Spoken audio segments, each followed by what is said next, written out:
so much for being here this evening. Really appreciate your attendance.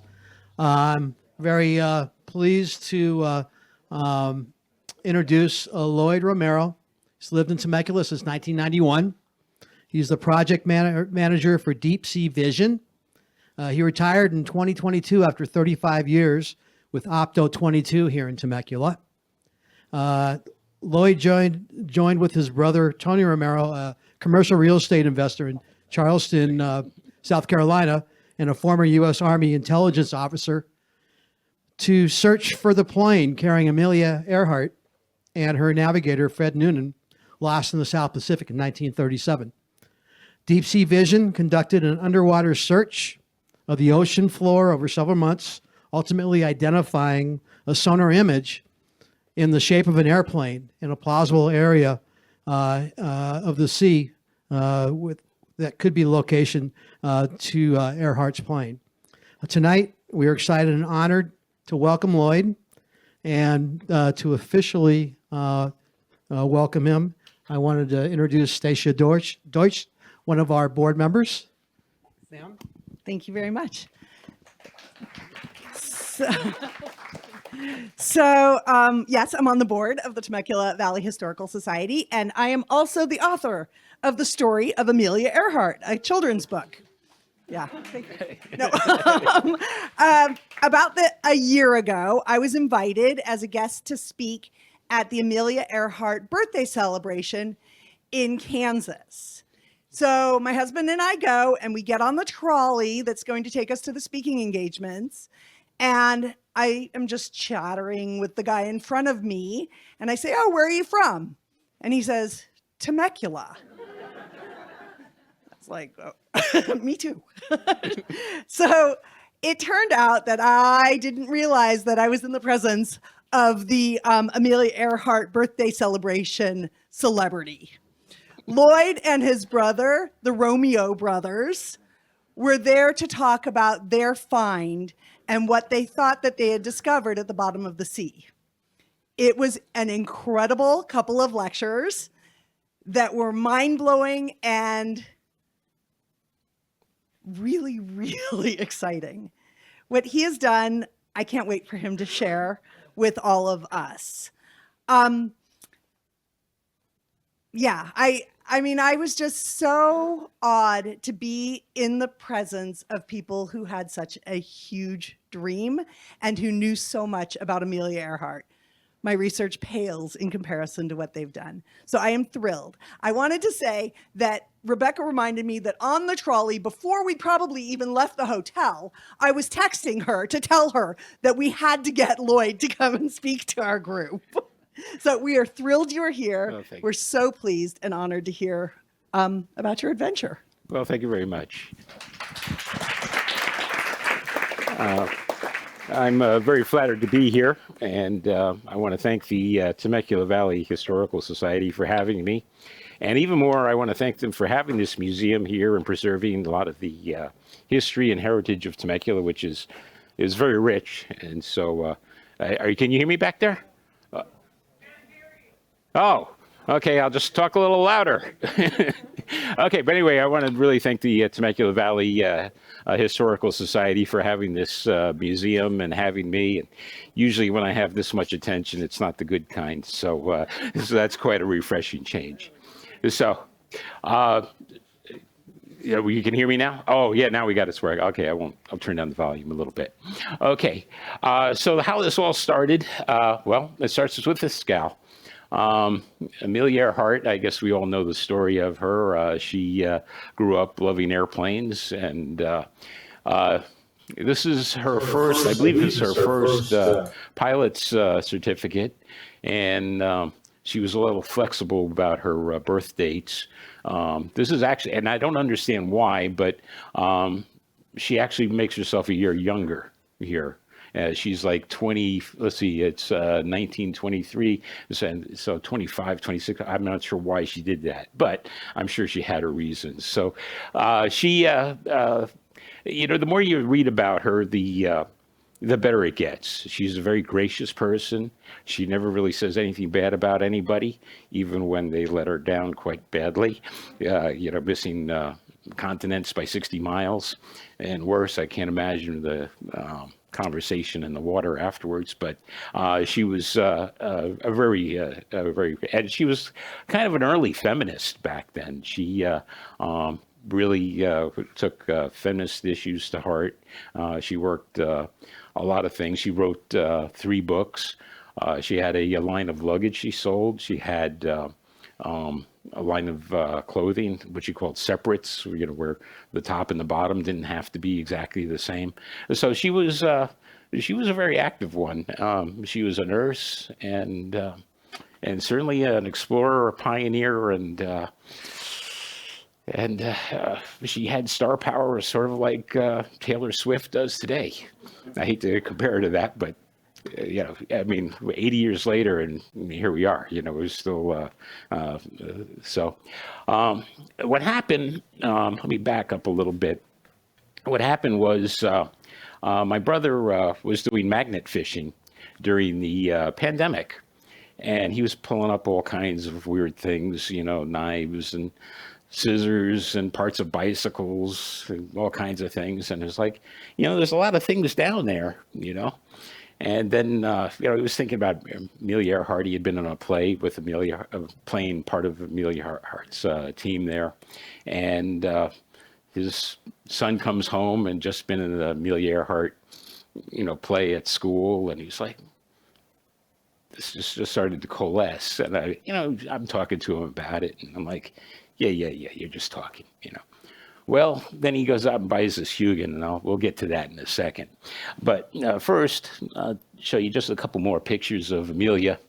I had this picture colorized, and she kind of looks like the gal next door to me. I mean, good-looking gal, it's just, very good-looking woman. I wouldn't mind having her next door to me. She's there. She obviously got a lot of flying in. And that's her done up in an evening dress. Again, she's a little on the tomboyish side. I don't think anybody would argue that, but she was a very presentable woman. And then there's Fred. We can't forget Fred. I think a lot of times he kind of gets lost in her shadow, but he was along on the flight. He was her navigator. He got changed out, or in, I should say, at the last minute. The other guy got spooked, and so he jumped in there. And so now Fred Noonan was a navigator for Pan American Airways, and he had laid out all the flights over the Pacific. So he was a world-class navigator in his own right. So yeah, he was a good guy to have along. And that's what her airplane looks like, similar to the one we have here, an Electra 10E, which she had modified. It was being built specifically for her at the Lockheed, well, now we call it the Skunk Works, but back then, this was an innovative, cutting-edge airplane at the time. She had extra fuel tanks put in. The passenger seats were all gone. Took those out. Those are not needed. Believe it or not, this airplane did not come with a radio. From the factory, they weren't going to put a radio in. She had one put in. It was kind of important. And then also that loop antenna, which, by the way, my model has also. So yeah, she was watching that airplane being built. And like I said, right there at the factory, they had an aftermarket folks show up and actually install the radio, Bendix. And so this is what she wanted to do. She wanted to start there in Oakland, where the airplane, she picked it up. And then she flew from there to Hawaii. And then when she took off from Hawaii towards Howland Island, she ground looped the airplane, and the airplane got bent up pretty good. So they had to ship it back to Oakland, and where Lockheed fixed the aircraft. And it was major work. I mean, it had to be shipped and all that. So then they went back to Hawaii, and they decided that they were going to go eastwards, which unfortunately I believe was a mistake. If they had gone from Hawaii to Howland, it would have been a much shorter trip. I think it's about somewhere around 700, 800 miles shorter, and they would have been fresher, and they would have had more fuel. That last one's a big one. They would have more fuel to look around and find that little island. That little island is only 1.2 miles long and about half a mile wide, and it's in the middle of a lot of water. And sometimes it gets obscured by clouds when you're flying along and you're trying to look for a small island. You know, a shadow might look like a cloud. A cloud might hide the airplane. I mean, the island. So, yes, that's what she was up against. So she went eastward, went across to Brazil. This was fairly easy. This was a bit of a stretch. When they ended up on the African continent, you know, you're not going to miss a continent. You know, you just keep going east. You're probably going to hit it, right? However, they did end up 60 miles to the north. And then when they got 60 miles to the north, they thought they were too far south, so they continued north. And then they went, oh, yeah, after a while, some clue came along that, yeah, we better go back the other way. This was a bit of foreshadowing, I think, for some of their issues later. So anyway, they went all the way across. Now, one of the other ones, it was kind of an interesting thing over here from Indonesia. I guess some of this they call it Rangoon. We got just a couple years ago, one of the kids, I think a descendant, was cleaning out mom's attic, and they found a letter from Fred Noonan they had written from Papua New Guinea, and he was describing the flight, and it's grueling. They were in Rangoon there. They were in the middle of a monsoon rainstorm for about 3 or 4 hours, getting buffeted by the rain, and the rain was so intense it was taking paint off of the wings. Okay, that would get your attention. So, but they made it all the way to Ley New Guinea, and it's that last part that. So, enter Deep Sea Vision. That's the name of the company that my brother started, and was all about buying a Hugin. And so, if you don't mind, I'll do a quick kind of a hype video here. And so, we'll appreciate. There we go. And I hope it's going to play. It's not playing. Oh, there we go.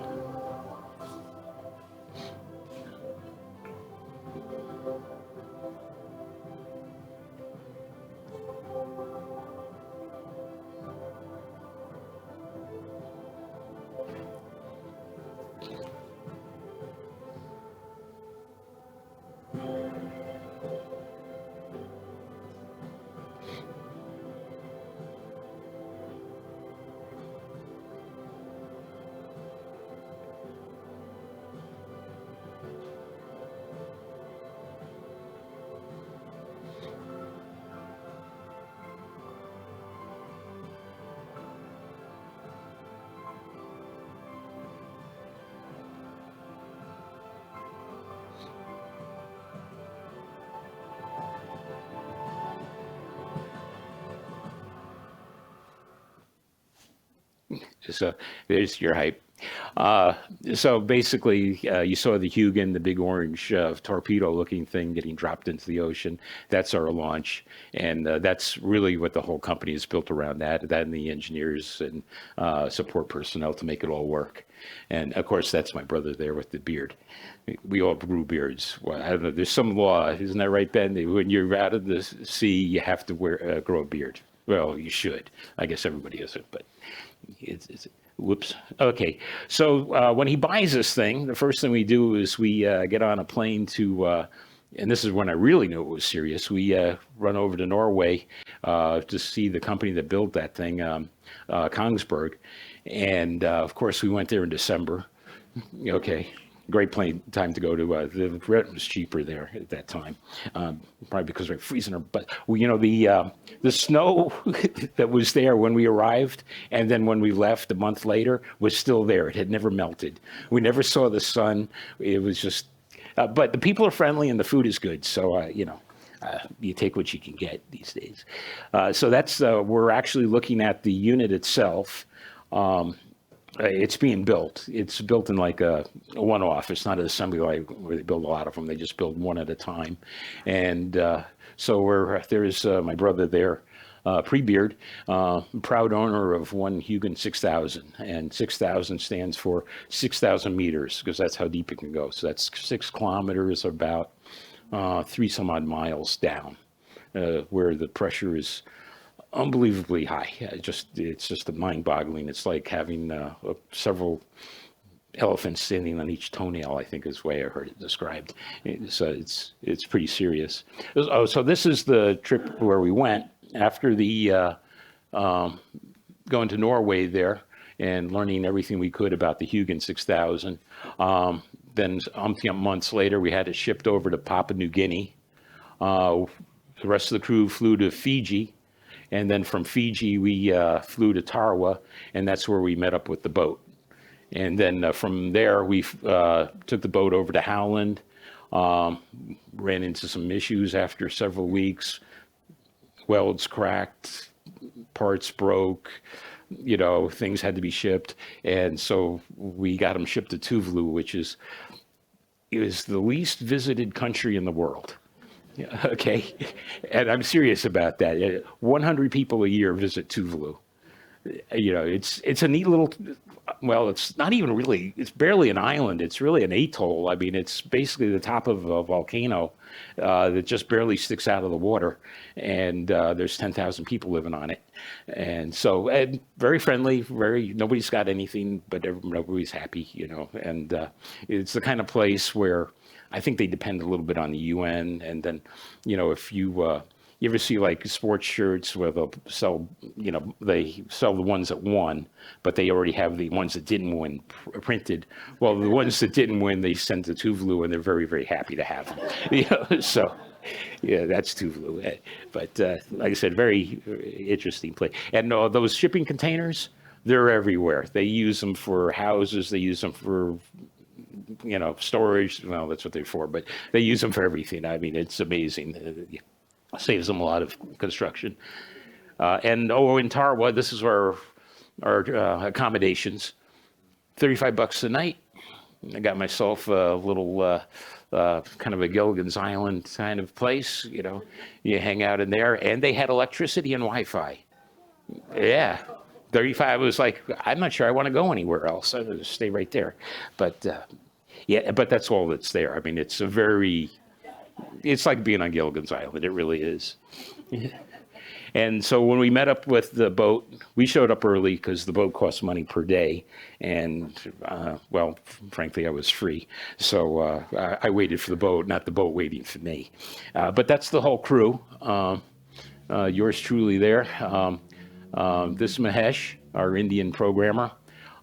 This was Harold. He was the Kongsberg consultant. He came along to make sure we weren't doing anything bad. And actually, I think what he knew was that we were going to be pushing the limits of this thing. We were going all the way up against the warranty, so he wanted to see that. Then this is Craig. He's excellent sonar engineer. If you ever watch was it the Discovery Nat Geo, where they go to the bottom of the Loch Ness and they're looking for the Loch Ness monster? Actually, they're looking for a speedboat that crashed there years ago, but the Loch Ness monster is a side story. Anyway, he's the one that did that on Nat Geo, so you'll see him, and then you won't see my brother, but he's there. But you will see his sidekick friend there, John. That he's an excellent. He's like the mechanic under the hood. He's making this thing work. When things go sideways, which they always seem to, he's the one that made it all hang together. So excellent guy. And then Corey, he's one of my brother's friends from up in Oregon, and he filled in a lot, provided a lot of the manual labor and picking up things that were too heavy for me. So, and then I'm over there on the right going, how did I get myself into this? So, but anyway, that's the ship there. It's about 110 feet long, and we lived on that boat for 3 months. So about 100 days we were on that boat. got to know the boat really good. And as we got past Howland Island, you got to see things like dolphins playing in our wake, which was kind of neat. I always like to look at that. And then on the way to Howland, there's a point. It's a kind of an unusual point on the Earth, the only one like it.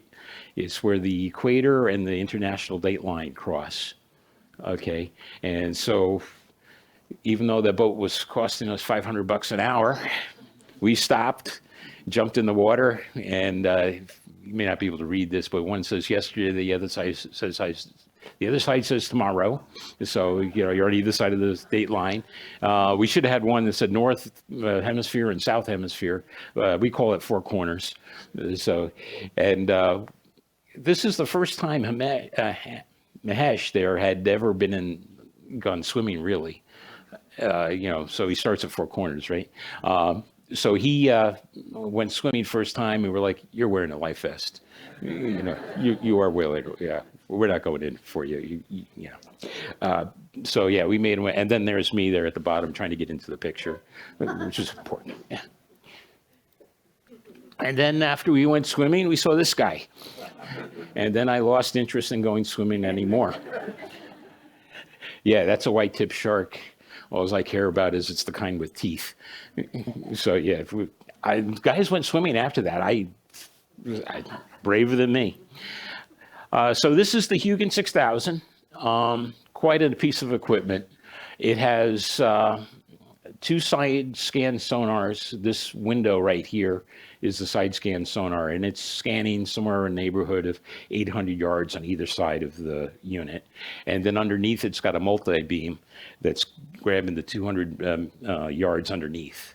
So you're getting almost, about a kilometer or 2,000 yards of stuff. So yeah, it's quite a machine, and we've tweaked it a little bit. And of course, we had to put a little caricature of Amelia on it, and put her airplane number, same as on this thing, on it. And it's quite a piece of equipment, and it better be for $7 million. Yeah. Okay, and let me see if I can get this to play. And here's actually launching it into the water.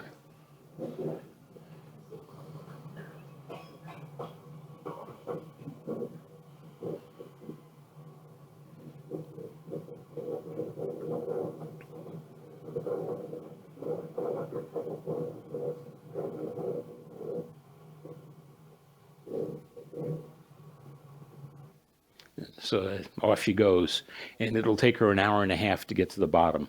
The bottom in that area was about 5,200 meters deep. So an hour and a half to dive all the way down there and start scanning. Basically, you give it a whole bunch of waypoints, and it just automatically, robotically goes to all these different spots, scanning as it goes. Oh, whoops. We saw that already. There we go. That's what it looks like underwater. Yeah, one of the film guys stuck a GoPro underwater and got that. I thought it was kind of neat. You can see the propeller cavitating a bit. It's kind of cool. And then it's actually diving. So it has diving planes on the back there, and down she goes. Okay. And then when she comes back, we pull her back into that container, and we have to open it up, pull the hard drive out of it, download all the data, and then we watch the data for 3 or 4 hours, hoping to find something with wings on it. So how did you know where to look? Well, we were just hoping that anything that was kind of like an across. But they must have had some idea about where to look. I'll get to that. Yeah, it's a good point. So inside the Hugin there's this titanium sphere which has the computer equipment inside, and it's not much different than a Dell desktop sitting inside there. And so those two halves of the sphere can handle it can handle 6,000 meters of water sitting on top of it, what they call 600 bars. It can actually handle a little bit more. Fortunately, we didn't go even to 6,000. We were 5,200, 5,400 meters at most. But there's a lot of work in there. The these are the batteries, and they're each 300 pounds each. This thing is basically an underwater Tesla. So these batteries have to be taken out, charged, and then we swap them with another set. So well, the first time it was 36-hour cycles. Later on, we got better batteries. It could do 48-hour cycles. So it could scan the bottom for 48 hours, come up, swap the batteries, another 48 hours. And a lot of work for these guys moving those batteries in and out. You know, like I said, 300 pounds dangling from a crane, and of course the boat's swaying back and forth. So you got 300 pounds of battery ready to, you know, clip your fingers so keep your little tootsies out of there. And this is what that kind of pressure does. We put one of these things in there, and it came back out looking like that. Yeah, when you're on a boat, any cheap entertainment you can find is, you know, and we grabbed it. And this is the kind of data that you're looking at. This is, okay, so this is where the multi-beam is going to be added in here, but then from here to here is about 800 yards of data. And you're basically looking at some sort of a hill. This shadow here is, well, it's a shadow from this thing. So the unit was cruising along here, and it sent the sonar waves out here. And God help us if that airplane was in there, because we would have missed it. But you know, the odds are like 1 out of, well, many, but not 0, unfortunately. So this is what we're looking at for literally 3 or 4 hours. You know, watching this thing. You know, just hoping to find a. And then this is more of that all glued together. And you'll notice these are 3 volcanoes, 3 ancient volcanoes that we found that I don't believe anybody has ever seen before. There's a few of them out there, and they must be millions of years old. They're not active or anything like that. So, yeah, you find all. I'm thinking about naming those. I don't know, the Earhart. You know. And then this is Howland Island. The airstrip was just this little thing. The whole island only pokes out of the ocean by about 8 feet, maybe less. That's all it is. And then this is the area that we scanned. I believe that's south of the island. So yeah, it's that was probably about 2 days of scanning right there. I'm sorry, not 2 days, 2 dives, which would be 4 days. So got covered a lot of area. And so that was our target. That's what we found, and we were very happy to have found that. So the way we found it was in a corrupted file, and we were on our way home. And so somebody got through and said, "Hey, let's look, see if we can fix these files." And we come up with this, and everybody's like, "Wow, that's great. Let's go back." And no, we can't. We had obligations. We're out of fuel. We're out of resources. We're out of. So yeah, we had to come back. So entered the second expedition. This is a different boat. This one's steel. Yes, it rusts. It's not awful, but this is also a catamaran, which brings up some interesting issues. But yeah, it was a little bit bigger boat, a little bit older, and like I said, steel. And yeah, and then you can see the containers on the back where this unit is. And I believe we got another hype tape here because new expedition, new hype, right? And this is American Samoa that we got the boat from.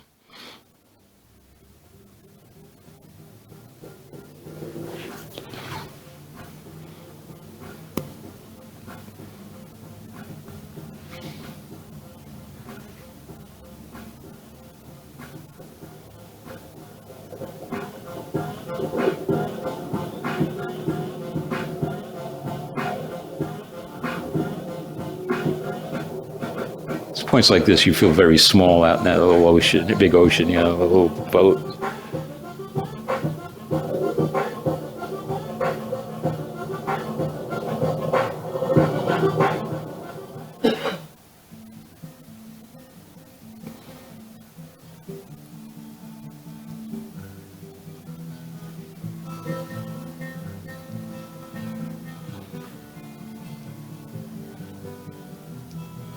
I wanna tell you a story.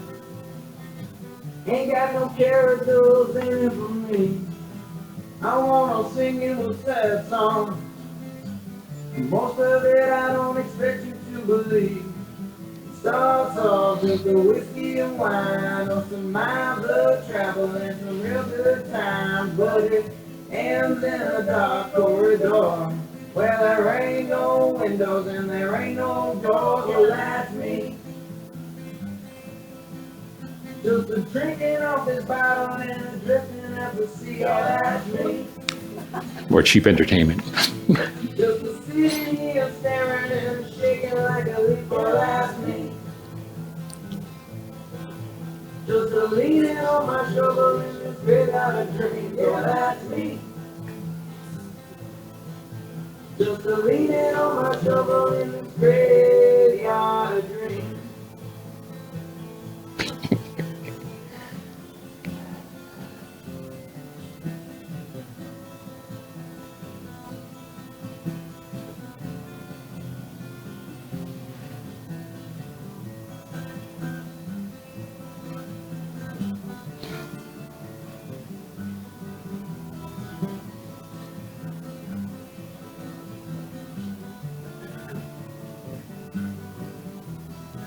I wanna take you to a shipwreck 1,000 miles underneath the Black Sea.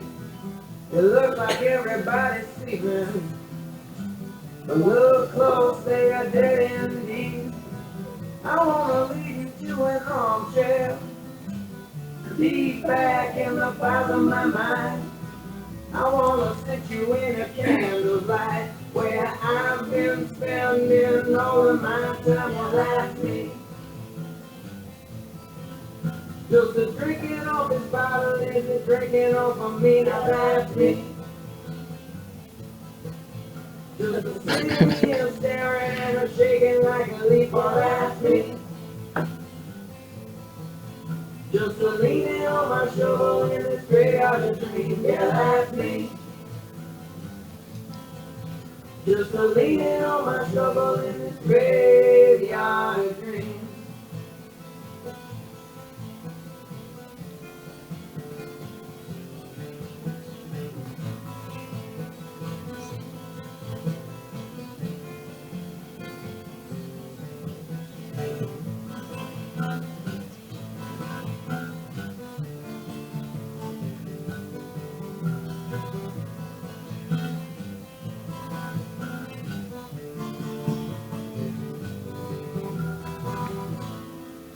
Who was it? Who was singing? I have no idea. I'm sorry.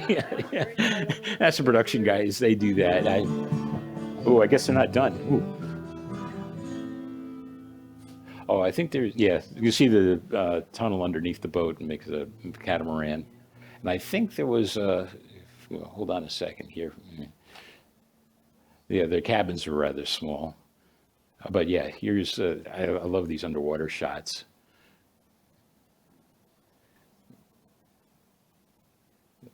So it would cruise at about 2.5 meters a second. So it was moving along pretty good. And like I said, I'm really impressed that the batteries lasted 48 hours. So. Okay. And we ran into some whales out there. I believe those are pilot whales. They were like a couple hundred yards from the boat, and so we sent the drone out there to take a look at the whales. So I got a little bit close up for one of them, but yeah, there was one, and then a calf sitting there. And then one of the nice things about being out there is you got a lot of really nice sunsets. So show you a few of those. At about 5:20 every evening, I would buzz over to the upper decks and see if I can get a picture of it. And then they have this guy dressed up as King Neptune, because when you go over the international date line and the equator, it's very important that you haze everybody. And so I had already been across, so I was exempt. And then that's my brother probably contemplating how much he spent on this whole operation. And this is our target that we verified, and unfortunately, it is rocks. Yeah, it's rocks. I'm thinking about naming them, but yeah, while I can't say we were successful in finding the airplane, I will say that we did clear out 7,000 square miles of where we're pretty sure that she's not. And I'd like to think that we brought along some more awareness of Amelia Earhart and her history and where she's was and who she was. And so, and like I said, I'm still amazed at the star power that woman has, even at this late date. So anyway, I guess it's time to open the floor to any questions, or anybody have anything they'd like to know? Are you going to look at other places? We probably will go back. We don't have plans, but just knowing how obsessed my brother is with this whole thing, I don't think he can give up here and now. So where exactly did you What look made now, you- you said? Yes. What made you target that original area you explored in the first place? Yeah, that's a good question. Yeah, I'm coming apart here. Okay, that seems secure, kind of. Okay. Okay, the best source of information happens to be Elgin Long's Amelia Earhart, The Mystery Solved. He did a lot of research, 20 years worth, and he has a very well referenced, about 20, 30 pages of it. And really the big evidence, the most important evidence we can find is the radio logs from the USS Itasca. It's actually a Coast Guard ship, not Navy. A lot of people make that mistake. But the U.S. government, Roosevelt was president at the time. This was of national importance. He wanted to expand into the Pacific, and it was a good thing we did. Helped out a lot in World War II.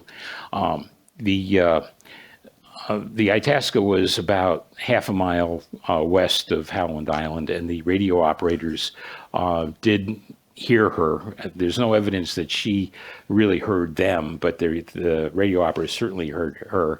And she said she was 200 miles out. Then she said she was 100 miles out. And then she said, "We must be on you, but we can't see you." So she had to be close. Oh, and then the other thing was that the radio operators thought that the signal was so strong that she must be right above the boat. And so a lot of them ran out of the radio shack and were scanning the skies, and they didn't see her. But, really, can you see an airplane more than 2-3 miles away? Probably not. There were scattered clouds to the northwest at 1,000 feet. She said she was at 1,000 feet. I think it's reasonable to assume she was going underneath the clouds. She was probably doing what they call a landfall procedure, where you fly above the island and then take a sun line down that happened to intersect the island, and then intersect it that way. And so that's the best evidence we have right there, is the radio logs. And we actually went and talked to, unfortunately, the radio operator isn't around anymore, but we did talk to his son. And so we talked to him, see what he thought, and, see if there was any other stories his dad had told him. Go ahead.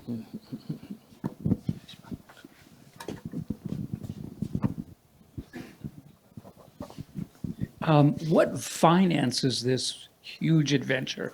I mean, somebody's independently wealthy, right? Yes, my brother. Yeah, yeah, he's wealthy. What happened was he had a business doing commercial real estate, and then he decided that he was tired of that. He was wanted to get out of that chapter of his life, wanted to do something more interesting. Found this.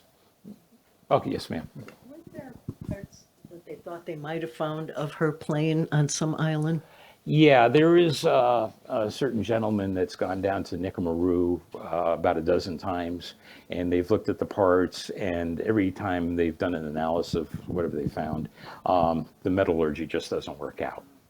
So I don't buy the Nicamaru theory. It's just it's another 300 miles, and she said she was low on fuel trying to get to Howland. Why would she divert to another island that's, well, frankly, is outside of her fuel range? Yes, sir. Thanks, Lloyd. I was curious. You mentioned the Electra was made in the Skunk Works. So was it made up here, up the road? It was made up in Oakland. Yeah, that's where that factory was. And Kelly Johnson, I think he was just a young engineer at the time.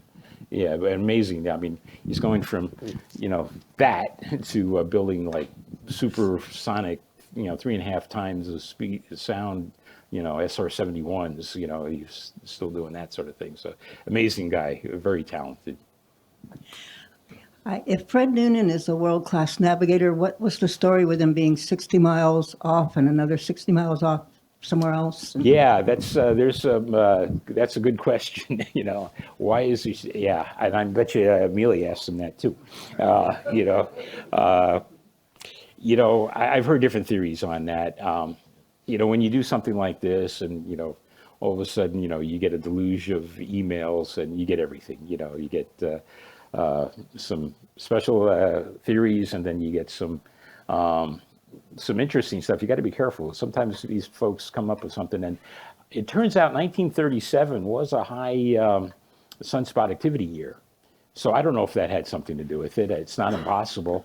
Usually, that kind of interference, it sends your compass off for a second and comes back. I don't think it usually stays that way, but I don't know. Maybe it had something to do with it. I don't know. Something was wrong. Certainly, they were. Before I just dismissed the idea, I was like, well, wait a minute. They did have a lot of interference problems with the radio. In fact, they delayed and waited for the radio to get better, or they worked on it. I think it was sunspot activity that very possibly screwed up the radio communications. Now, how that impacted their 60 miles, I don't know. But yeah, it was something they were concerned about. Are you going to do a documentary about this whole adventure? I think we should wait till after we're done and we find it. I think that's what we'll do. I'm sorry, you had a question, sir. Oh, I was just wondering exactly where Haviland Island is. Howland Island it's pretty much in the middle of nowhere. It's right at the corner. It's only about 100, 200 miles from, it's even closer, about 100 miles from the equator and the international date line. There's really not much in the way. There's Baker Island, which is about as desolate and lonely as Howland. There's not too much around there. Well, was that a destination island because she's running low on fuel? No, that was always the plan, to go from Howland is kind of roughly halfway between Papua New Guinea and Hawaii.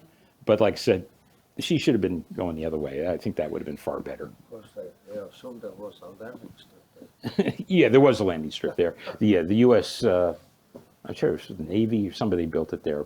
We weren't that far from the island, and we could see it from the boat, but we're not allowed to be on it because it's a bird sanctuary. So there was really no reason for us to go onto the island. Okay, I'm sorry. Yeah. Had she flown on this plane before this trip? No, I don't think I think she's, because it was fresh out of the factory when she picked it up. And so she had ordered it and everything specifically to do this around the world trip. She would have been the first female pilot to go around the world towards the equator, around near the equator. There's been other folks that have gone around the earth, but the equator, that made it a little bit more challenging. Now that airplane, we, at the Atchison Earhart Hangar Museum, they have Muriel, which is almost identical to that airplane. Very, very, very close. And as you look at the airplane, and you can see from the model here, the view out of the cockpit is not good. It's, those engines are right there in the way. So if you're looking to the left or to the right, that engine's in the way. They had the back windows blocked off for some reason. I don't really understand why. And so, the cockpit, you are kind of cramped. There's a wall right behind you. And so it's probably not the funnest airplane to fly, to be very honest with you. Probably a lot of power, but it's cramped. It's very cramped. And then also it was heavy with fuel all the time. So when she was taking off, I'm sure it was stressful because you're hoping that the plane's going to actually lift off before the end of the runway comes along. Yeah. Who determined the kind of skills you needed for the team you had, and how did you recruit those people? And in addition to that, I mean, your brother's a gazillionaire and he's in real estate, but who determined the type of boats and equipment and all that kind of stuff you needed, and how to acquire them and all that kind of? I mean, there's a lot of stuff that goes into this. There was a lot of logistics, yeah. Well, of course, my brother had the final say on who and what. I kind of, was encouraging him, if you want to call it that, from the beginning. I was like, well, supporting, I think, is a better word. I was supporting him from the beginning, and he had a couple of friends that were technically oriented, and so he brought them along. One of them dropped out, but then I'm not sure if I'm proud of this, but they all went to a bar one time and they ran into Craig, and and it's like, wait a minute, you work for Kongsberg and you know all about sonar? What do you think? You want to, come along? So he hired him on the spot. So I'm not sure how upset Kongsberg was about losing a really good. Yeah. Well, then once you got the team together, really, I mean, you got the sonar guys, and then a lot of the rest of it is, I don't want to call it grunt work, but it's not as technical, after it's the sonar and the guy that's actually under the hood. And then the next thing is to lease a boat. And so leasing a boat is, that industry is kind of unusual in that, you say, okay, I want this boat at this date. Well, okay, the last guy that's using the boat, a lot of times schedules slip and everything. So that whole industry is kind of fluid. So you have to just deal with that. So, but these boats are all for lease. I mean, you can go out there. It's a work boat, So that's kind of how it came together. Yes, ma'am. What kind of effects do you feel being down that deep from the pressure when you're inside? Oh, I'm not in this thing. Oh, no, I'm not getting wet. No. Yeah, when we first got this thing, my daughter asked me, just to be clear, you're not getting in this thing, right? Because it was right after Ocean Gate. And I'm like, yeah, no. No. I'm staying high and dry. Did they have the ability to ditch a plane and try to go on a raft or anything like that? They didn't have a raft. Unfortunately, the raft was one of the weight penalty things that they ditched in Papua New Guinea because they needed every pound for fuel consumption. In fact, there's one little story where she's sitting there with her husband, George Putnam, and he, I guess it's a little set up, but anyway, he asked her, says, well, can I come along on the trip? And she says, well, I think is I need 180 pounds of gas more than I need 180 pounds of husband. Do you just bring it up, change the batteries, put it? Yeah, we winch them out of there. There's an electric winch, and up they go. We put them into the charging bay, and then you charge those. And meanwhile, you got another set. So we're constantly swapping batteries back and forth. We had, at first, it was like 4 or 5 hours to get those batteries changed. Then we were getting under 3 hours after we got good at it. And they didn't need me in there anymore. Looks like you ate pretty well, Lloyd. We ate good. Yeah. How much food did you have to bring along, and who did most of the cooking, or did you share? Generally, the whoever you lease the boat for, they have a crew, and the crew has a cook. Okay, so the first one for 100 days, we had like a ton of meat because you got about 12, 13 very hungry guys. You're kind of active, but yeah, I did eat good. Not to worry. The first cook, he was from Papua New Guinea. I don't know if you saw that one picture where this guy sitting down lower when, he's trying to catch the drone. Anyway, he was the cook. He did a lot of curry. We had about our fill of curry after 100 days. Then the second one, you saw that guy with he had the little fairy things on his head. He was a real nut, but he was a very good cook. So we were more than willing to put up with all his craziness. Because, you saw we caught that one fish, but you saw half of that fish is gone because as we were pulling it in, a shark ate the last half. And so we were sharing the fish with the shark. But we got some of it. But anyway. Now, when you're talking about radio, now what is the accuracy of the radio as far as positioning Oh, for Amelia? from one to the other? Well, okay, yeah. The question is the accuracy of the radios, I believe, for Amelia. The interchange between the station and her. Well, I don't believe they ever got a bearing. They were supposed to be able to get bearings, and she had the loop antenna on the top there. But the problem was that they put a radio beacon on the island the night before and turned it on. By the morning, the batteries were dead. Yeah, so it didn't work out. Yeah, I think it would have helped. Yeah, I mean, it's one of these things where you have cascading failures where, the backup plan didn't. No radar, of course. Oh, no, this was long before radar. No, the radar, nobody had radar. Coming into it. Right. Yeah, no, radar wouldn't happen for another 3 or 4 years. Oh, yes, sir. Oh. How old was she when she started to fly? Oh, she was about 22 or something like that. She took that type of a trip? She was 39 when she did the trip. She was just shy of 40, didn't quite make it. Yes, sir. Did you, when you were looking for the airplane, did you find any other sunken ships or buried treasure? If it was buried treasure, I'd still be out there. Yeah, we actually couldn't disturb anything. We just didn't have the equipment to do that.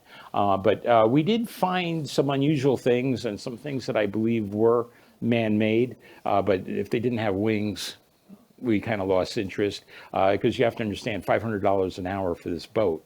$13,000 a day. So not only do you lose time, as far as messing around with things, you also lose time, looking for Amelia's plane. So we tried to be somewhat disciplined and not get too distracted from things like that. Though I would have liked to have seen what that one thing was. That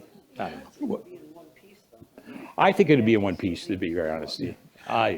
Okay, I'm sorry. How long would Amelia and her co-pilot Fred be behind the? Because I'm assuming that I don't know much about flying myself, but they would have to be doing it by themselves, piloting by themselves for how long, or how long would they have to be behind the steering wheel? I guess you would call it, or how long do they have to be behind the steering wheel for? What?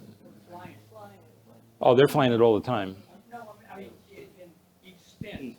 Oh, okay. Well, they were from Papua New Guinea to Howland was about 2,500 miles, and they're probably doing 150 miles. Call it 200 if you do, maybe. So they were up there for 20 hours. They were really tired. They had a rough time. That was not a fun flight. 20 hours, and then also remember those engines don't have mufflers on them. So, and there's 2 of them, one for each ear. So they're droning on just horribly. So yeah, it was a grueling flight. They were obviously, stressed. Yeah, but she was doing all the flying. What happened was her husband, George Putnam, was kind of a publicist. And some people had said, oh, look, there's another guy on the co-pilot site. He must be doing the real flying. So they were requested that, Amelia only be the one in the front and Noonan stay in the back, And so I think that's what was going on most of the time. Plus, he had a little desk back there. That's where he was doing his navigation. And I believe he was doing sunshots and star fixes from back there. So, yeah, she was busy, cockpit management. Yes, sir. The submersible, do you use it when you're not on this? Does it have other commercial uses? Absolutely. Yeah, it does. We've leased it out to, or I should say my brother's leased it out to different, like the Australian Navy wanted to get training on it. There's different oil companies that want to inspect their oil lines under the water. I believe there's some communications companies that want to look at their undersea cables. There's a bunch of applications for it. So it does get leased out. It is a real business, and I think the Amelia thing, searching for, sort of put them on the map, All right. Well. Oh, one more question here. If, could people go on it? Like if you wanted to do water, the Watergate, like looking at the Titanic? No? No, Okay. there's just not enough room. And yeah, no, it's just not made for that. All right. Well, Really appreciate this. Well, thank you very much. Very interesting. Lloyd Romeo, local resident. Pretty amazing, isn't it? Thank you very much. We appreciate you doing this tonight. Couple things I'd like to mention. Always happy to have new members to the Temecula Valley Historical Society. Once again, we do these presentations the fourth Monday of each month until the last one we do in the year is October. And then we take November and December off, correct? Membership, you can go online to Temecula Valley or temeculahistory.org, and you'll see a link to our membership information. And the other thing is we have a little bucket back there on the refreshment table, and it says Climate Control Fund. So very happy to have you help us with that. It's a huge endeavor that we've been working toward, and we're really excited about the opportunity to do that. The other thing, we are always happy to have people who would like to volunteer with our organization. Lots of different endeavors that you can get involved in. Your skill set, you may never imagine some of the things that maybe you are good at that might apply to things that we need. Rebecca would be more than happy to get information from anybody that would like to join us. We have an antique store over at the Vail headquarters. I know Loretta is a board member here that runs the antique store.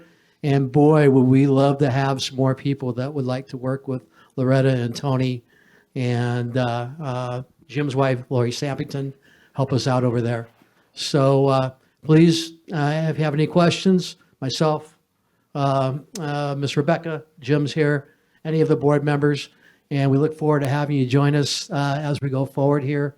Next month, it'll be once again the fourth Monday of the month. Once again, Lloyd, thank you so much for doing this tonight. Thanks for having me. Really All righty. appreciate it. Thank you, everybody. Yes, Loretta?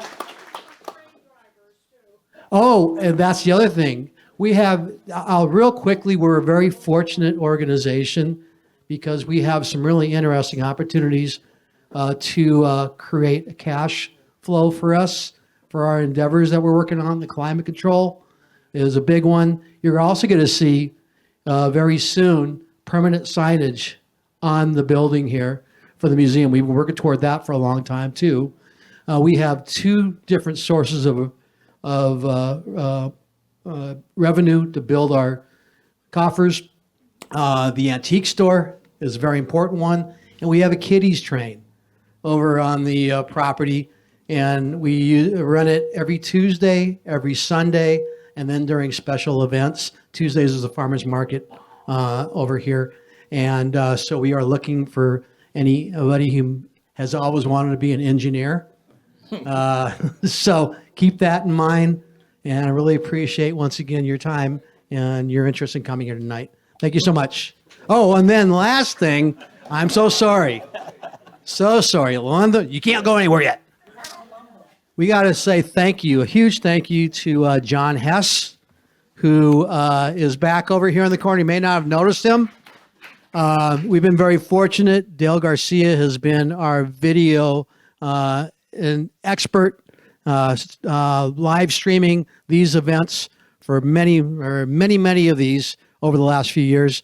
And we're very fortunate. John has graciously volunteered to assist us now. So you notice we've got some different cameras up here and lighting.